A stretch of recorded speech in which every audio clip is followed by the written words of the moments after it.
कर जोरूं विनती करूं, धरूं चरण पर शीसे। गुरु राम देवानंद जी महाराज ने दियो नाम बख्शीसे। कोटि कोटि सजदा करूं, कोटि कोटि प्रणाम। चरण कमल में राखियो, मैं बंदी जाम गुलाम। कबीर ये तन विष की बेलड़ी, गुरु अमृत की खान। शीस दिए जो गुरु मिले, तो भी सस्ता जाने। सात दीप नौ खंड में, गुरु से बड़ा ना कोई। करता करे न कर सक, गुरु कर सो होय। ग्रीब नमो नमो सतपुरुष को, नमस्कार गुरु कीन। सुर नर मुनि जन साधवा, संतों सर्वस दीन। सतगुरु साहिब संत सब, दंडवोतम प्रणामी। आगे पीछे मध्य हुए, तिनको जा कुर्बानी। निराकार निर्वेशम, काल जाल भंजनम। निर्लेपम निज निर्गुणम, अकल अनुप बेसुंधुनम। सोहम सुरत समापतम, सकल समाना नीरतले। उज्ज्वल हिरंबरे हरदमम, बेपरवाह था है वार पार नहीं मदतम। ग्रीब जो सुमर सिद्ध होई, गणनायक गलताना। करो अनुग्रह सोई, ही पारस पद परवाना। आद्य गणेश मनाऊं, गणनायक देवन देवा।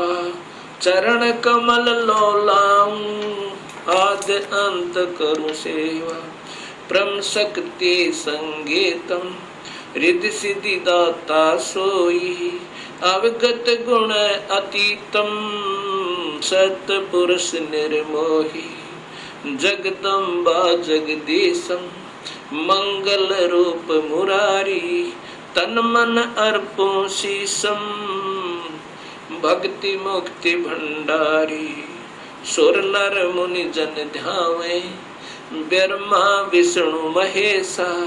शेष शेष मुख गावे, पूज्य आदि गणेशा। इंद्र कुबेर सरीखा, वरुण धर्म राय ध्यावे। समर्थ जीवन जी का, मन इच्छा फल पावे। 33 कोटि आधारा, ध्यावे शेष 88। उतरे भव जल पारा, कट है यम की फांसी। 33 कोटि आधारा, ध्यावे शेष 88।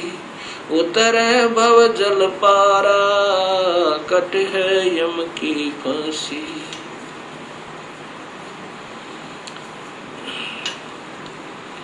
कबीर लूट सको तो लूटियो,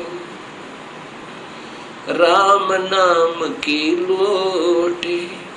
पीछे फिर पछताओगे, प्राण जहांगे छूटे। नहीं भरोसा देही का, विनस जावे छन माही।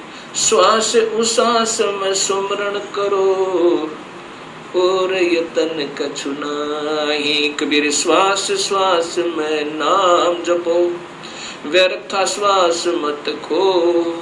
ना जाने इस श्वास को, आवण होक न हो। राम रटत कोठी भलो, चू चू पड़े जो चामे। ये कंचन दे किस काम की, जा मुख नाही नामे। कबीर जिव्या तो वो ए बली, जो रटे हरि नामे। नहीं तो काट बगाइयो, मुख में भलो ना चामे।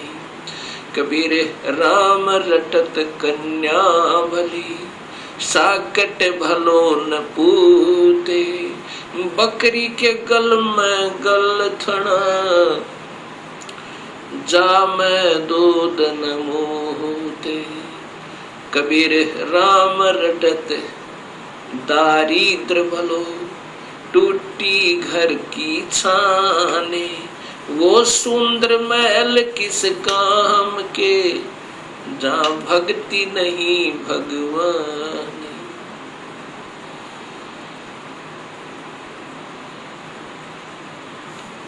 परमपिता परमात्मा पूर्ण ब्रह्म भगवान कबीर साहिब की असीम कृपा से परिभाषा प्रभु की सर्वभक्त समाज के समक्ष पहुंची। इस सत्य ज्ञान को श्रवण करके तथा टीवी के ऊपर देखकर हजारों की संख्या में भक्त आत्माओं के श्रद्धा भरे पत्र तथा साथ में टेलीफोन के माध्यम से हमें उनके हृदय की पुकार, हृदय से की हुई प्रशंसा हमारे पास पहुंची। साथ में उनकी विनम्र शंकाएं भी आई। विनम्र भाव से उन्होंने प्रार्थना की कि जो आपने शास्त्रों के आधार पर यह सत्य ज्ञान समाज को दिया है, इसके लिए हम बहुत आभारी हैं। ऐसा स्वच्छ, ऐसा सत्य ज्ञान ये अभी तक कहाँ छुपा रहा, इसका कारण क्या रहा? ये हमारा दुर्भाग्य रहा कि अभी तक हमें ये सत्य ज्ञान नहीं पता चला, जबकि सभी शास्त्रों में और जो का तो प्रमाण मिला। अब ऐसे भक्त आत्माओं की अगर शंकाओं का समाधान नहीं हो पाया तो इस शंका रूपी कांटा फिर इस भक्ति रूपी मार्ग में बाधक बन जाता है।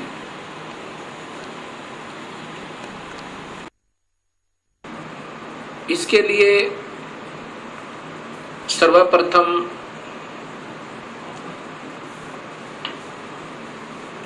सृष्टि रचना का ज्ञान होना बहुत जरूरी है। जब तक हम सृष्टि रचना को ढंग से नहीं समझ पाएंगे, तब तक हम इस सत्य ज्ञान को नहीं कैच कर सकते, नहीं पकड़ सकते, नहीं समझ सकते। सृष्टि रचना के बारे में अभी तक समाज को, भगत समाज को, अपना कोई समाज नहीं है, कोई धर्म नहीं है हमारा एक ही धर्म है, मानव धर्म, और जीव अपनी जाति है। ये सबसे पहले हमने याद रखना चाहिए। जीव हमारी जाति है, मानव धर्म हमारा, हिंदू मुस्लिम सिख ईसाई ये धर्म नहीं कोई न्यारा है। हम एक पिता की संतान हैं, हमारा एक ही बाप है, वो कुल मालिक पूर्ण परमात्मा। और पिछले इतिहास को अगर हम देखें, उसमें ना कोई हिंदू था, ना मुसलमान, ना सिख, ना ईसाई। आज हम कोई हिंदू बना हुआ है, इस मानव शरीर के समाप्त होने पर भक्तिहीन प्राणी अपने संस्कारवश कभी पशु बन जाएगा, कभी पक्षी बनेगा, कभी पानी के जलचर बन जाएंगे।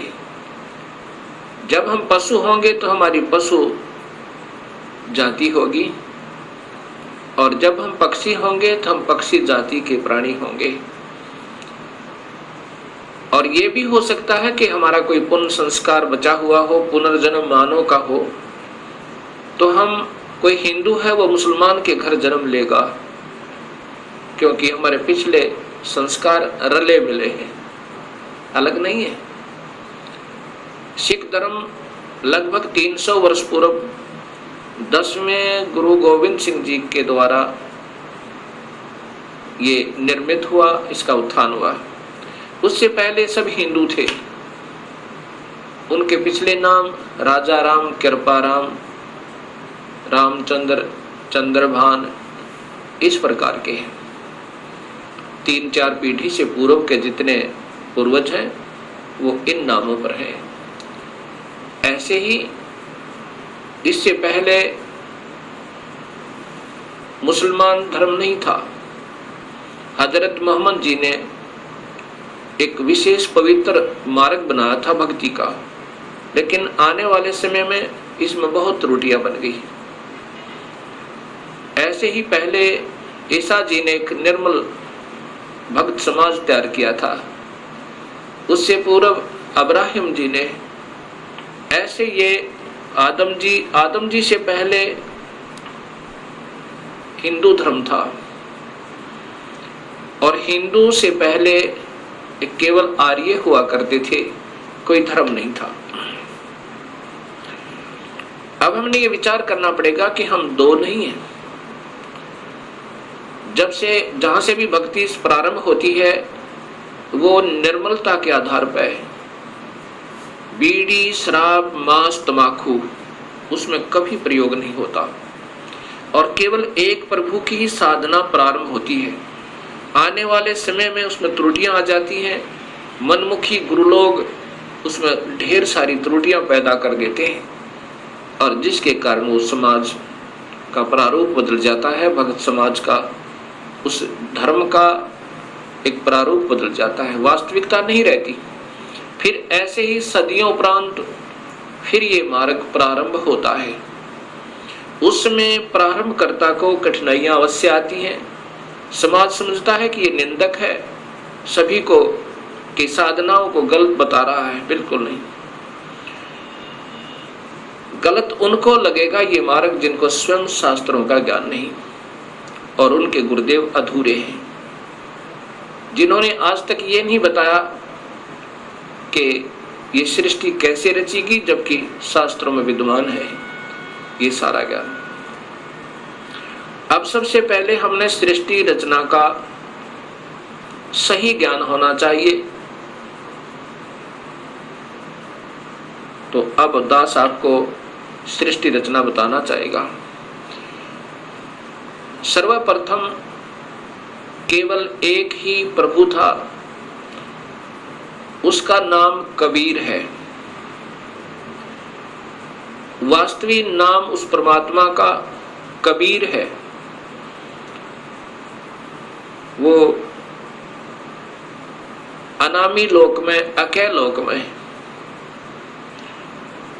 रहता था, और वहीं पर हम सब जीव उसी परमेश्वर कबीर में समाये हुए थे। उसके बाद उस परमात्मा ने स्वयं प्रकट होकर, अर्थात अपने उस अनामी लोक में स्वयं ही 3 नीचे के लोकों की और रचना की। अलख लोक, अगम लोक, फिर अलख लोक, और नीचे का सतलोक। फिर सतलोक में आकर के उस परमेश्वर ने अन्य रचना की। सर्वप्रथम एक शब्द से 16 द्वीपों की रचना की। उसके बाद 16 शब्द फिर उच्चारण किए, उनसे अपने 16 पुत्रों का निर्माण किया, उनकी शब्द से उत्पत्ति की, वचन से। और उनको उन 16 द्वीपों में रहने की आज्ञा दी। उनमें से एक पुत्र अचिंत को उस सतपुरुष ने, क्योंकि सतलोक में उपमात्मक नाम उसी कबीर परमेश्वर का सतपुरुष, नि अक्षर पुरुष, परम अक्षर पुरुष, शब्द स्वरूपी राम, अकाल मूर्त, पूर्ण ब्रह्म, ये उनके उपमात्मक नाम है और वास्तविक नाम उस परमेश्वर का कबीर है।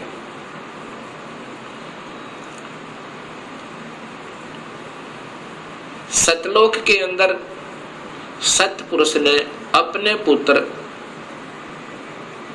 अचिंत से कहा कि आप यहाँ की अन्य सृष्टि रचना को करो मेरी शक्ति तक। अचिंत ने अपनी शब्द शक्ति से अक्षर पुरुष परब्रह्म की उत्पत्ति की और उससे कहा कि मेरा सहयोग दो यहाँ सतलोक में अन्य सृष्टि रचना करने का। अक्षर पुरुष अर्थात ये परब्रह्म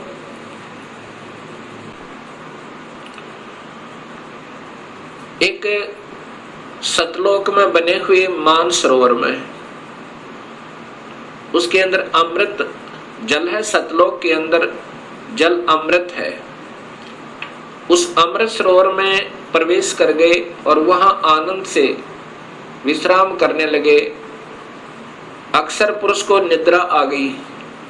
सतलोक के अंदर श्वासों से शरीर नहीं है। काफी समय तक सोते रहे। तब सतपुरुष ने अपनी शब्द शक्ति से एक अंडा, जल अमृत तत्व से एक अंडा बनाया और उसमें एक आत्मा प्रवेश की। उस आत्मा समेत उस अंडे को उस जल में डाला, अमृत सरोवर में, उस मान सरोवर में। वो अंडा गड़गड़ गड़गड़ करता हुआ नीचे जा रहा है तो अक्षर पुरुष अर्थात इस पार ब्रह्म की निद्रा भंग हुई। जब ही कोई अधूरी निद्रा से जागता है उसके अंदर कुछ कोप होता है। अब जो ही उसने अपनी कोप सहित दृष्टि से देखा कि मेरी निद्रा किसने भंग कर दी, तब उसका वो कोप उस अंडे पर पड़ा। अंडा 2 भाग हो गया। उसमें से ये ब्रह्म निकला, क्षर पुरुष। ब्रह्म अर्थात क्षर पुरुष, इसी को ज्योत स्वरूपी निरंजन, वास्तव में इसका नाम कैल है, कैल। और यही आगे चल के काल कहा, ये आने वाले इसी विवरण में आपको ज्ञान होगा।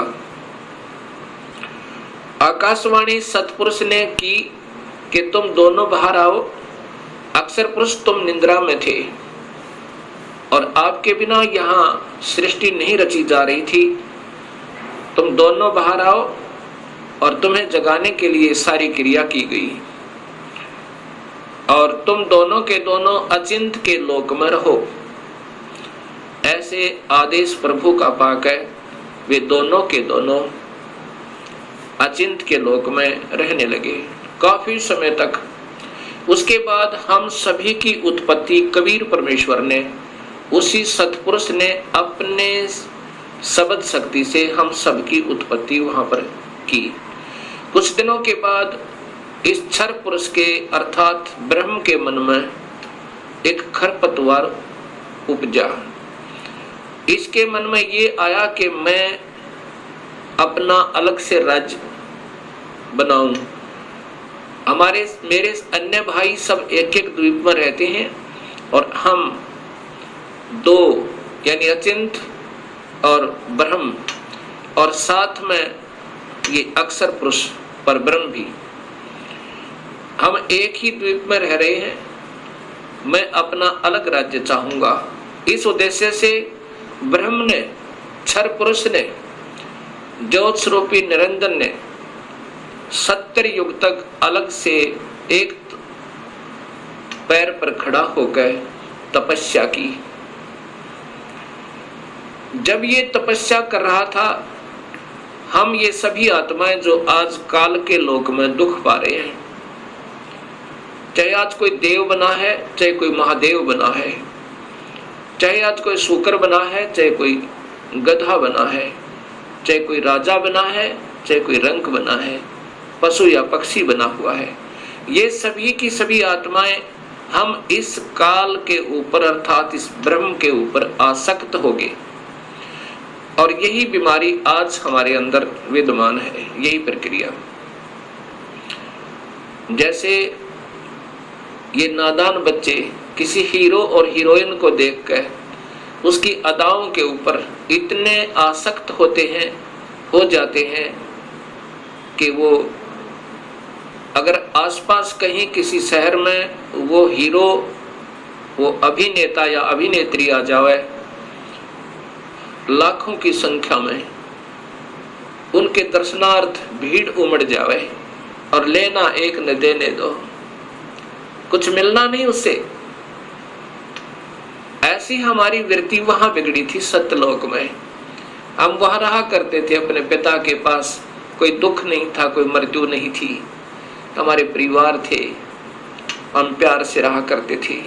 लेकिन वहां हम अपने पति भर्ता पद से गिर गए, अपने मूल मालिक उस पूर्ण ब्रह्म जो सर्व सुखदायी सदा सहाय आत्मा का आधार वास्तव में भगवान है, जो जीव को दुखी नहीं करता, जन्म मरण के कष्ट में नहीं डालता, कुत्ते और गधे नहीं बनाता, उसको छोड़कर और हम इस काल यानी ब्रह्म के ऊपर आसक्त होगी। जब इसने सत्ययुग तप कर लिया, तब पूर्ण परमात्मा ने, पूर्ण ब्रह्म ने, सतपुरुष ने पूछा भी क्या चाहता है तू काल, कैल क्या चाहता है, ब्रह्म तू क्या चाहता है। तब इस ज्योत स्वरूपी निरंजन ने कहा कि पिताजी, ये स्थान जहां मैं रह रहा हूं ये कम है, मुझे अलग से राज्य दो। तब उस पूर्ण ब्रह्म ने इस ब्रह्म के तप के बदले में 21 ब्रह्मांड प्रदान कर दिए, जैसे 21 प्लॉट दे देवे कोई साहूकार पिता अपने पुत्र को। 21 ब्रह्मांडों को पाकर ये ज्योत निरंजन बड़ा प्रसन्न हुआ। कुछ दिनों के बाद इसके मन में आया कि इसमें कोई अन्य रचना करूं, उसके लिए कुछ सामान पिताजी से मांगूं। इसने सत्ययुग तप फिर किया। तब सतपुरुष ने पूछा कि आप क्या चाहते हो, आपको 21 ब्रह्मांड प्रदान कर दिए। तब इस ब्रह्म ने कहा कि पिताजी, इसमें कुछ रचना करना चाहता हूं, कृपा रचना करने की सामग्री दीजिए। सतपुरुष ने इस ब्रह्म को 5 तत्व और 3 गुण प्रदान कर दिए। इसके बाद इसने सोचा कि ब्रह्म ने सोचा कि इसमें जीव भी हो, मेरा अकेले का मन नहीं लगता।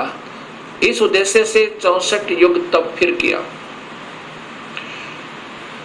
तब सतपुरुष ने पूछा कि क्या चाहता है ज्योत निरंजन, अब तो तुझे मैंने जो मांगा सो दे दिया। तब ब्रह्म ने कहा पिताजी, कृपा मुझे जीव प्रदान करो, मेरा अकेले का दिल नहीं लगता है। उसमें पूर्ण ब्रह्म सतपुरुष कबीर परमेश्वर ने कहा कि ज्योत निरंजन, तेरे तप के बदले में राज्य दे सकता हूं और ब्रह्मांड चाहिए वो दे सकता हूं, परंतु ये अपनी प्यारी आत्मा, अपना अंश नहीं दूंगा तुझे। ये तो तेरे किसी भी क्रिया, धर्म, धार्मिक क्रिया से, तप से, किसी भी जप से नहीं दूंगा।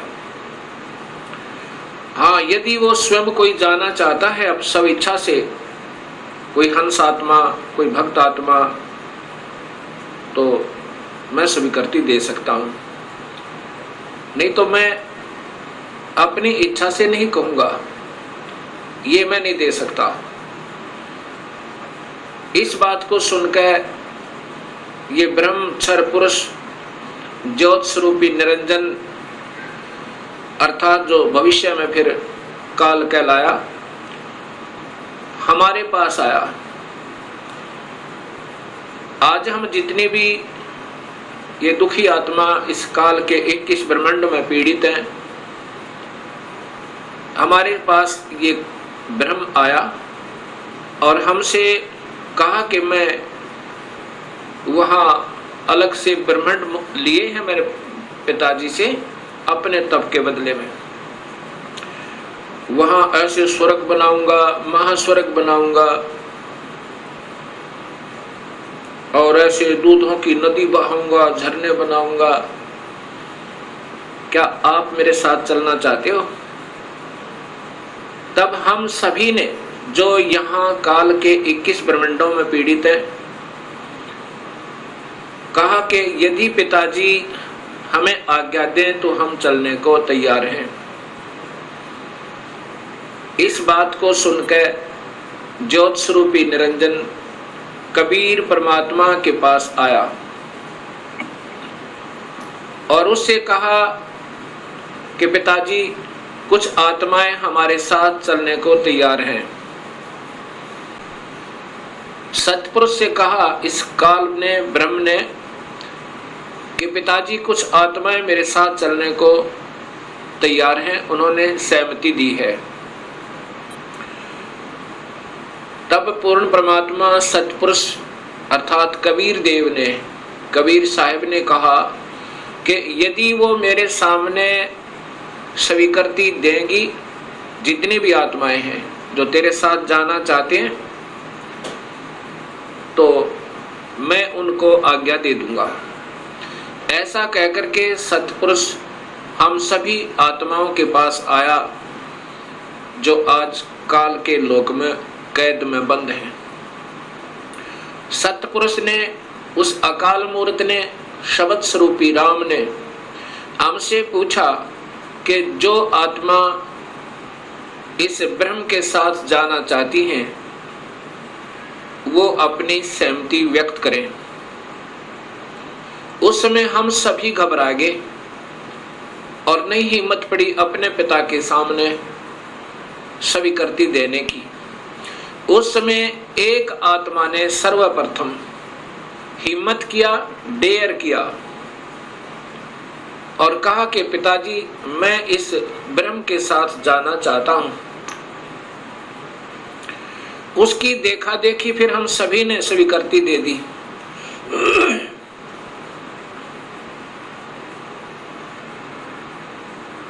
और जितनी भी आत्माएं उस समय स्वीकृति दी थी, सभी कबीर साहिब ने उनके नंबर नोट किए और जिसने सर्वप्रथम सहमति दी थी उस आत्मा का भी नंबर नोट किया और ब्रह्म से कहा कि ब्रह्म आप जाओ अपने लोक में, अब इन सभी आत्माओं को मैं विधिवत तेरे लोक में भेजूंगा।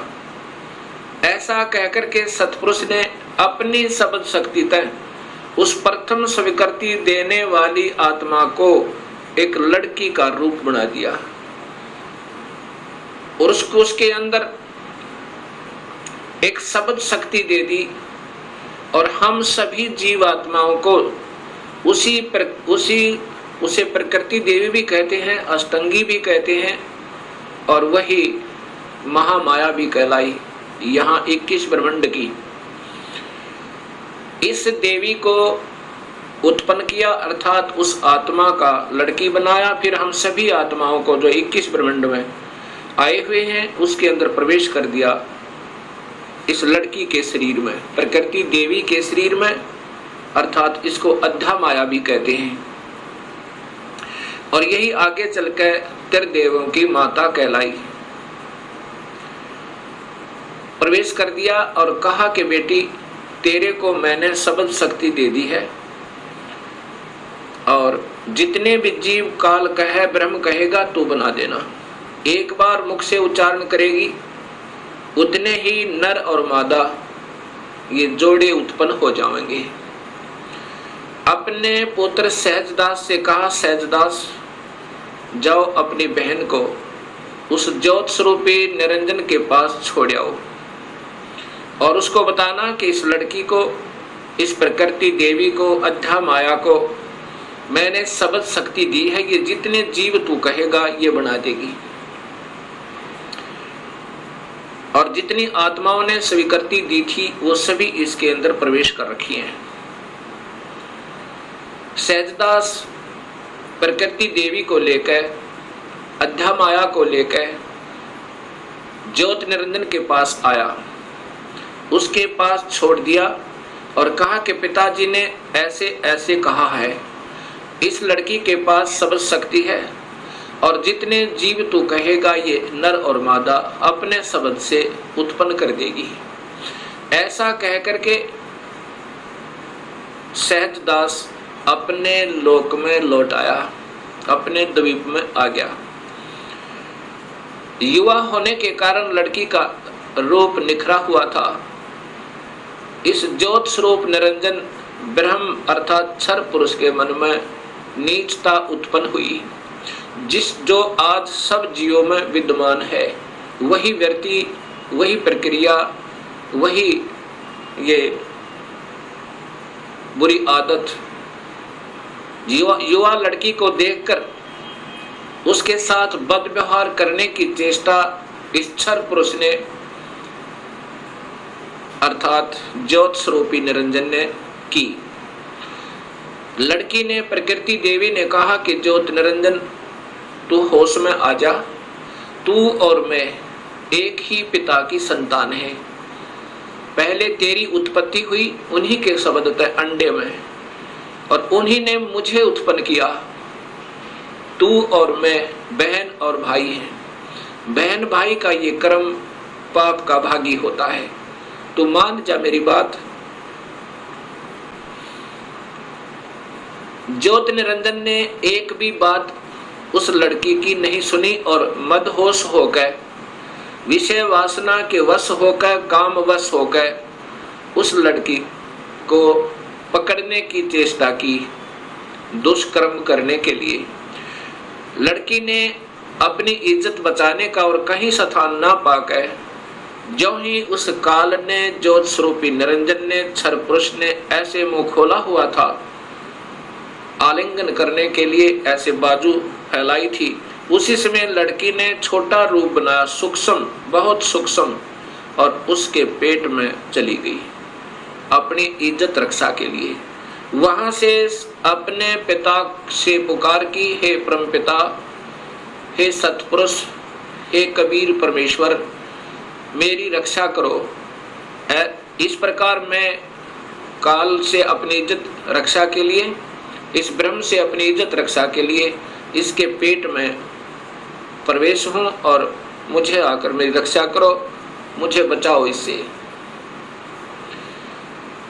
उसी समय कबीर परमेश्वर ने अपना ही दूसरा रूप अपने पुत्र योग संतायन अर्थात योग जीत, उसे जोग जीत भी कहते हैं, योग जीत का रूप बनाकर काल के 21 ब्रह्मांडों में प्रकट हुए और कहा कि ज्योत स्वरूपी निरंजन, तूने जुल्म कर दिया, आपने ये ऐसा जुल्म कर दिया, ऐसे कर्म करने वाले पाप आत्मा को इस सच्चे लोक में ये श्राप, ये कर्म, ये पाप लगता है कि 1 लाख जीवों का, मनुष्य शरीरधारी जीवों का रोज आहार करेगा और 1.25 लाख की उत्पत्ति करेगा। पिताजी ने आदेश दिया है मुझे कि आप यहाँ से निकल जाइए अपने 21 ब्रह्मांड को लेकर, और लड़की को उसके पेट से निकाल दिया, प्रकृति देवी को इस ब्रह्म के पेट से निकाल दिया और उनको 21 ब्रह्मांड समेत और दोनों को वहां से निष्कासित कर दिया और कहा कि प्रकृति, तूने स्वयं अपने पैर पर कवाड़ा मारा है, अपने पिता से दूर होगी तू, अब इसकी सजा तू ही पावेगी और जाओ यहाँ से 21 ब्रह्मांड लेकर आप चले जाओ। इतना कहते ही 21 ब्रह्मांड वायुयान की तरह वहां से चल पड़ा और वहां से सतलोक से 16 शंख कोश की दूरी पर नील पद्म शंख यानी 16 मिलियन 16 शंख कोस की दूरी पर ये 21 ब्रह्मांड आकर के स्थिर कर दिए कबीर परमेश्वर ने अपनी शक्ति तय। अब इस ज्योत स्वरूपी निरंजन के मन में फिर यही नीचता फिर उठी और कहा कि अब मेरा कौन क्या बिगाड़ सकता है, अब मैं मनमाना करूंगा। उस लड़की ने, प्रकृति देवी ने फिर प्रार्थना की कि ज्योत निरंजन अब भी तू मान जा। पहले तो आप और मैं एक ही पिता की संतान हैं, और दूसरे मैं तेरे पेट से होकर आई हूं। ये कर्म, अब मैं तेरी बेटी बन गई। प्रथम तो बहन और भाई का ये पाप कर्म महापाप का कारण है, और दूसरे मैं तेरी बेटी हुई आपके पेट तक होकर आई, और बाप बेटी का ये जुल्म अच्छा नहीं। मान जा मेरी बात, मेरे पास सब शक्ति है पिताजी की दी हुई, और जितने जीव तू कहेगा मैं बना दूंगी। लेकिन इस ज्योत स्वरूपी निरंजन ने एक भी बात नहीं सुनी उस प्रकृति देवी की, दुर्गा की। जबरदस्ती शादी की, और एक ब्रह्मांड में एक ऐसा स्थान बना रखा है इस काल भगवान ने, ब्रह्म भगवान ने। वहां पर ब्रह्मलोक कहते हैं उसको। उस ब्रह्मलोक के अंदर इसने 3 स्थान बना रखे हैं, एक रजोगुण प्रधान, एक सतोगुण प्रधान और एक तमोगुण प्रधान। जब ये सतोगुण रजोगुण प्रभावित क्षेत्र में इस दुर्गा को अपनी पत्नी के रूप में रखता हुआ वहां रहता है, उस समय जो पुत्र की उत्पत्ति होती है उसका नाम ब्रह्मा रख देता है, उसको रजोगुण बना देता है। उसके बाद ये दोनों उस स्थान पर आ जाते हैं जो सतोगुण प्रभावित होता है। वहां पर जो पुत्र उत्पन्न होता है उसके अंदर सतोगुण आ जाते हैं, उसके अंदर सतोगुण आ जाते हैं, और उसका नाम ये विष्णु रखते हैं। तीसरे स्थान को तमोगुण प्रभावित बना रखा है। वहां रहकर अब इसी प्रकृति देवी दुर्गा के साथ जो पुत्र उत्पन्न करता है उसका नाम रुद्र शंकर शिव रखता है। ऐसे ही हर ब्रह्मांड के अंदर इस काल भगवान ने, ब्रह्म भगवान ने ये ब्रह्मलोक बनाए हैं, और वहां पर ये ऐसे ही कुछ समय के लिए प्रकृति देवी को अपने साथ रखता है, और उसके बाद वहां से अंतर्ध्यान हो जाता है। अब जब इसने इस लड़की को, प्रकृति देवी को बदनजर से देखा था, और ये लड़की प्रकृति देवी ने इसके पेट में शरण पाई थी, ज्योत निरंजन के पेट में, और फिर सतपुरुष ने अपने पुत्र जोगजीत का रूप बना करके आकर उसको निकाला था। उस दिन से इसका नाम काल पड़ा। कहा था कि आज से तेरा नाम काल होगा, और 1 लाख जीवों का, मनुष्य शरीरधारी प्राणियों का रोज आहार करेगा, और 1.25 लाख की उत्पत्ति किया करेगा। ये वहां पर सतलोक के अंदर ऐसा दुष्कर्म करने वाले को सबतः पाप लग जाता है। अब ज्योत स्वरूपी निरंजन काल ने अपनी पत्नी से कहा कि मैं ऐसे स्थान पर रहूंगा जहां पर कोई नहीं आ सकता, और आज के बाद मैं किसी भी 20 ब्रह्मांड के अंदर किसी भी व्यक्ति को, किसी भी प्राणी को आकार रूप में दर्शन नहीं दूंगा। मुझे निराकार समझा करेंगे, लेकिन मैं अपने वास्तविक रूप, काल रूप में अपने 21वें ब्रह्मांड में रहा करूंगा। वहां पर कोई नहीं आ सकता, ना ब्रह्मा आ सकता, ना विष्णु आ सकता, ना शिव आ सकता, और ना ही कोई वेदों में के अनुसार साधना करने वाले साधक आ सकते। मैं वहां रहा करूंगा। और सर्व कार्य मैं गुप्त रूप से किया करूंगा। तब प्रकृति देवी ने कहा कि निरंजन मैं तेरे वश होगी, अब कुछ भी नाच नचा। इतने बड़े ब्रह्मांडों को, इन 20 ब्रह्मांडों को मैं कैसे चलाऊंगी एक स्त्री की जाति, और तू मुझे छोड़कर जा रहा है, कहता मैं आज के बाद किसी को दर्शन नहीं दूंगा। तब ज्योत स्वरूप निरंजन अर्थात इस काल भगवान ने, ब्रह्म ने कहा कि प्रकृति चिंता ना करे, जो कुछ भी करूंगा वो मैं ही करूंगा, तुम तो निमित्त मात्र होगे और ये बच्चे ब्रह्मा विष्णु महेश ये भी केवल निमित्त होंगे, इन सब का रिमोट मेरे पास होगा, सब कार्य मैं करवाऊंगा, तू चिंता मत कर। और जब ये बच्चे थोड़े से सियाने हों इनको अचेत कर देना, जब ये बाल अवस्था से ऊपर उठे इनको अचेत कर देना और मेरा भेद मत बताना, ये समझ लेना ध्यान से, अगर मेरा भेद तूने इनको बताया तो मेरे से बुरा नहीं होगा, ऐसे उसको डरा धमका दिया। इस प्रकार ये काल उसके बाद निराकार कहलाता है, लेकिन ये आकार में अपने उस काल लोक में विद्यमान रहता है। जब ये बच्चे ब्रह्मा विष्णु महेश सियाने हुए तब तक इनको अचेत रखा गया। जब ये सियाने हुए उसमें ब्रह्मा को कमल के फूल पे, विष्णु को शेष सैया पे और शिव को एक कैलाश पर्वत पे इनको बेहोश रखा हुआ था और फिर वहां पर सचेत कर दिया। सबसे पहले ब्रह्मा को कमल के फूल पे इसी स्वयं ब्रह्म ने, काल ने अपने ही नाभि से एक कमल प्रकट किया। वो महाविष्णु, महाब्रह्मा, महाशिव रूप में, 3 रूप में ब्रह्मलोक में रहता है हर ब्रह्मांड के अंदर। उस समय ब्रह्मा को उस कमल के फूल पर रख दिया। ब्रह्मा को ये नहीं मालूम कि मैं कहां से उत्पन्न हुआ, कौन मेरा माँ है, कौन मेरे पिता है। उसके बाद आकाशवाणी हुई कि तुम तप करो। ब्रह्मा ने 1000 वर्ष तक तप किया। फिर आकाशवाणी हुई कि सृष्टि करो। तब ब्रह्मा ने सोचा कि मैं काहे की सृष्टि करूं, सब जगह जल ही जल है, कहीं पृथ्वी दृष्टि गोचर नहीं हो रही है।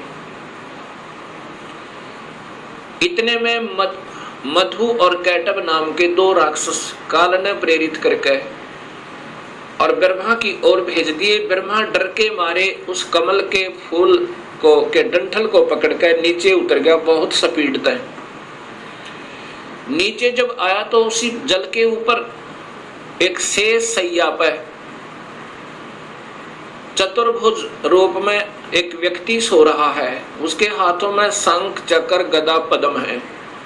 जब ब्रह्मा वहां पहुंचा उसी समय उस वो विष्णु जी थे जो त्रिलोकीय विष्णु जी थे, उनमें से एक शक्ति निकली, वो आकाश में छा गई।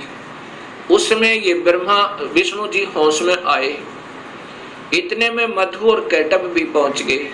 मधु और कैटब के साथ भगवान विष्णु ने 5000 वर्ष तक युद्ध किया, वो नहीं मरे। फिर उस शक्ति ने जो आकाश में छाई थी एक लड़की का रूप बनाया, देवी का, और मधु कैटब को मोहित किया, अपनी ओर आकर्षित किया अपनी कलाओं से, अदाओं से। जब मधु और कैटब उस लड़की की तरफ देखने लगे तो विष्णु जी ने पीछे से उनकी गर्दन पकड़कर दोनों को मार डाला। अर्थात 5000 वर्ष तक भगवान विष्णु से 2 राक्षस नहीं मरे। वो भी तब मरे जब उस माता ने सहयोग दिया, उनको अट्रैक्ट कर लिया, आसक्त कर लिया। इससे 2 बातें सिद्ध होती हैं कि ये समर्थ नहीं है। जब 5000 वर्ष तक 2 राक्षस नहीं मर पाए भगवान विष्णु से, तब ब्रह्मा जी और विष्णु 2 थे। इतने में रुद्र अर्थात ये शिव भी वहीं प्रकट हो गया। ब्रह्मा जी देवी भागवत महापुराण में बताता है कि मैं फिर हम 3 हो गए। ब्रह्मा, विष्णु और शिव। तब देवी ने कहा कि तुम तीनों देवता अपने अपने कार्य को ध्यान से सुनो और उस पर संलग्न हो जाओ। ब्रह्मा जीवों की उत्पत्ति करवावे, उनको रजोगुण प्रभावित करके, ये केवल इतने ही ब्रह्मा हैं। और विष्णु फिर इनके आपस में सतिथि बनाए रखे, मोह ममता में फंसाए रखे, ये विष्णु जी की ड्यूटी है। और शिव की ड्यूटी है कि ये संहार करे। तब इन तीनों ने कहा कि हे माई, हे देवी, कहीं पर पृथ्वी नजर नहीं आ रही है और पृथ्वी के बिना प्राणियों की सृष्टि, स्थिति और संहार असंभव है। तब वो देवी मुस्काई और कहा कि तुम, इतने में एक विमान आया और कहा कि तुम तीनों के तीनों इस विमान में बैठो और चिंता मत करना, घबराइयो मत। उस समय ये तीनों के तीनों ब्रह्मा, विष्णु, महेश विमान में प्रवेश कर गए। विमान मन की गति से चला, बहुत तीव्र गति था। कहां पहुंचा? ब्रह्मलोक में पहुंचा, जहां पर ये काल भगवान 3 रूपों में रहता है, जहां इनकी उत्पत्ति की जाती है, ब्रह्मा, विष्णु, महेश की। और वहां पर कोई नहीं जा सकता, ना वेद विधि से, किसी साधना तक, ना तप से, ना यज्ञ से, ना हवन से, किसी प्रकार से नहीं जा सकता, ना किसी जप से। वहां पर तो ये अपनी कृपा से ही ले जा सकता है, ये काल भगवान सोचल सिद्ध करके। वहां जाकर के इन्होंने क्या देखा?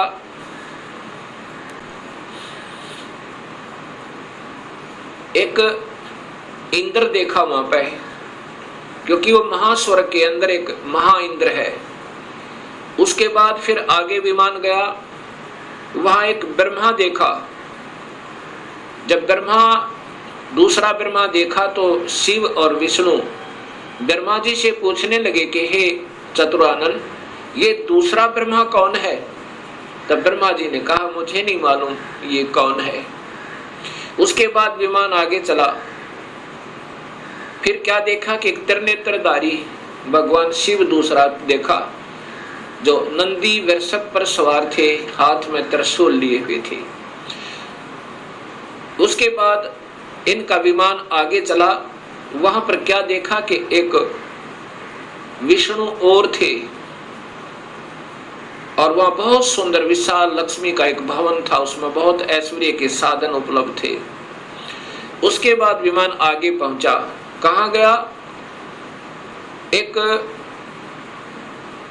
माई बैठी थी, जिसके शरीर में जैसे हजारों बिजलियां चमक रही हो, इतना तेज था, इतना नूर था, और वो प्रकृति देवी थी। ये ब्रह्मा, विष्णु, महेश की मां थी, मां है जो इन्होंने देखी। विमान वहां रुका। देवी एक विशाल भवन के अंदर विराजमान थी। तब उसने कहा कि तुम तीनों के तीनों जहाज से नीचे उतरो। हम नीचे उतरे। ब्रह्मा, विष्णु, महेश, ब्रह्मा बता रहा है देवी भागवत महापुराण में, नीचे उतरे।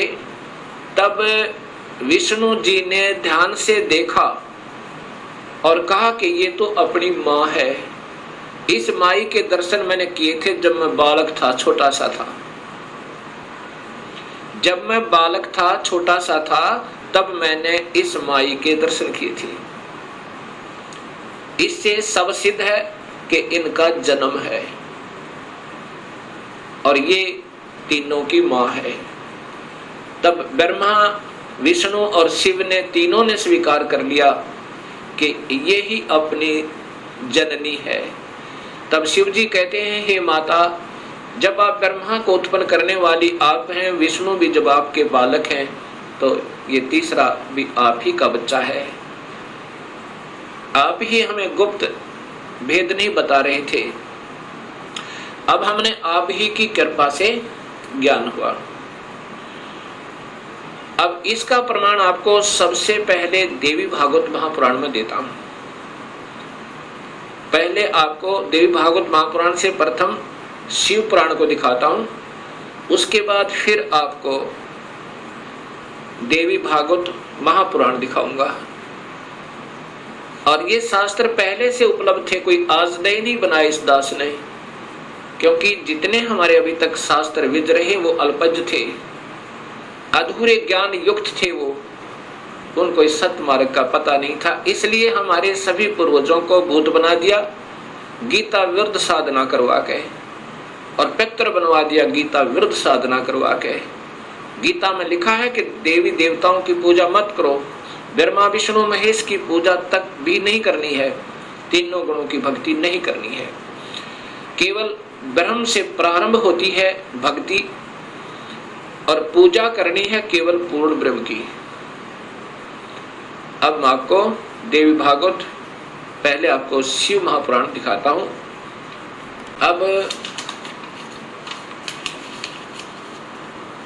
अब देखिएगा भक्तात्माओं, ये देवी भागवत महापुराण, शिव महापुराण, ये शिव महापुराण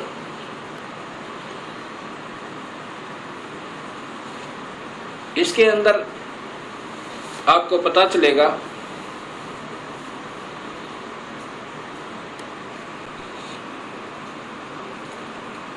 श्री शिव महापुराण भाषा सटीक सहितम, ये संस्कृत युक्त है, इसमें संस्कृत भी साथ है। और ये शिवा भाषा टीका टीकोत्तम, टीकाकार है डॉक्टर ब्रह्मानंद त्रिपाठी, साहित्य आयुर्वेद ज्योतिष आचार्य, MA PhD DMCA, ये टीकाकार हैं इनके। और ये आपके समक्ष है, इसमें क्या लिखा है यहां देखिएगा।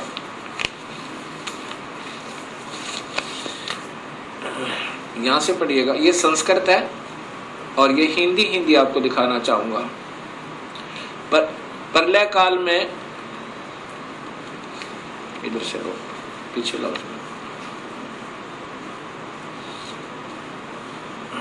ए मुनिवर, प्रलय काल में भी शिव पार्वती का कभी वियोग न होने के कारण ही काशी को अविमुक्त अक्षेत्र कहते हैं। प्राचीन काल में शिवजी ने इस अक्षेत्र का नाम पहले नंदनवन और बाद में अविमुक्त रखा था। हे देवर्षि नारद, आनंद वन में रमण करते हुए शिव पार्वती के मन में इच्छा हुई कि किसी दूसरे पुरुष का निर्माण किया जाए, जिसके ऊपर अपने इस महासागर को डालकर हम दोनों स्वच्छंद होकर वैराग्य धारण कर केवल काशीपुरी में निवास कर सकें। वही सदा सब कुछ करे, वही रक्षा करे, वही अंत में वही रक्षा करे और अंत में मेरे अनुग्रह से वही सृष्टि का संवरण भी करे। चिंता रूपी लहरों से चलायमान चिंता रूपी समुद्र को बटोर कर रजोगुण रूपी विदुम से विस्तृत करे। अब यहाँ देखिएगा, ये ना अपने हिसाब से लगा रखेंगे। ऐसे विचार कर उस सर्वव्यापक भगवान ने उस पराशक्ति के 10वें अंग, ये 10वां अंग देखिएगा, ये ध्यान रखना, 10वें अंग अर्थात योनि में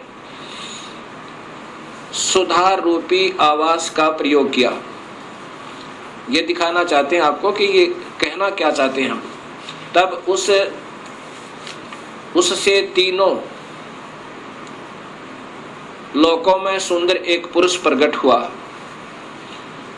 जो शांत एवं सतोगुण से युक्त था, गंभीरता में समुद्र के सम्मान तथा अक्षमावान था। हे मुनि, वह पुरुष इंद्र लक्ष्मणी के सदृश कांति वाला, अर्थात ये था कौन, ये देखिएगा नीचे। शिवजी ने कहा, उस जो पुत्र उत्पन्न हुआ उसको कहा, सर्वव्यापक होने से तुम्हारा विष्णु यह प्रसिद्ध नाम होगा। ये देखिए जानता है। फिर देखिए, सर्वव्यापक होने से, सर्वव्यापक होने से शिव ने कहा, शिव जी ने कहा सर्वव्यापक होने से के कारण तुम्हारा विष्णु यह प्रसिद्ध नाम होगा। अब इससे सिद्ध हो गया कि शिव जी से विष्णु की उत्पत्ति। एक बार फिर लीजिए,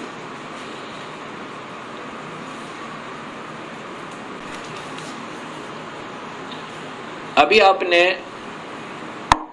ये शिव महापुराण में छठे अध्याय को देखा।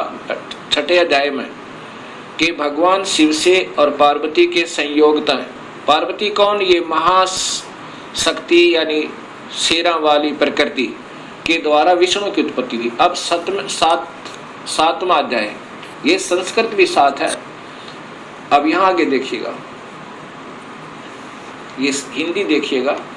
ब्रह्मा जी ने कहा कि विष्णु भगवान के शयन करने के बाद उनकी नाभि से एकाएक बहुत बड़ा कमल पुरुष उत्पन्न हुआ, कमल पुष्प।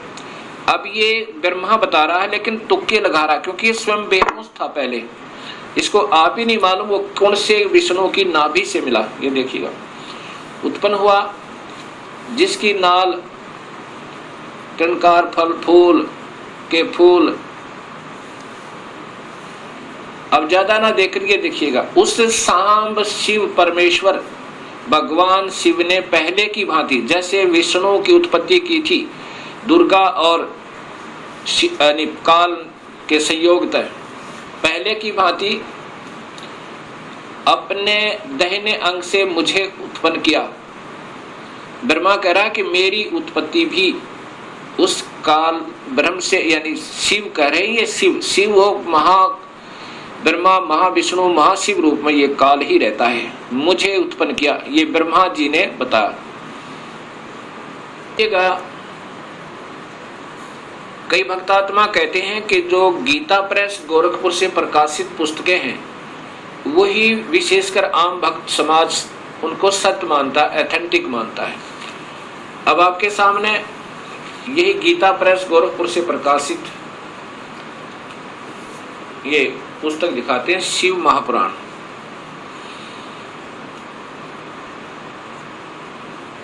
संक्षिप्त शिव महापुराण, और ये नीचे गीता प्रेस गोरखपुर से, और इसके छठे अध्याय में फिर यही प्रमाण है।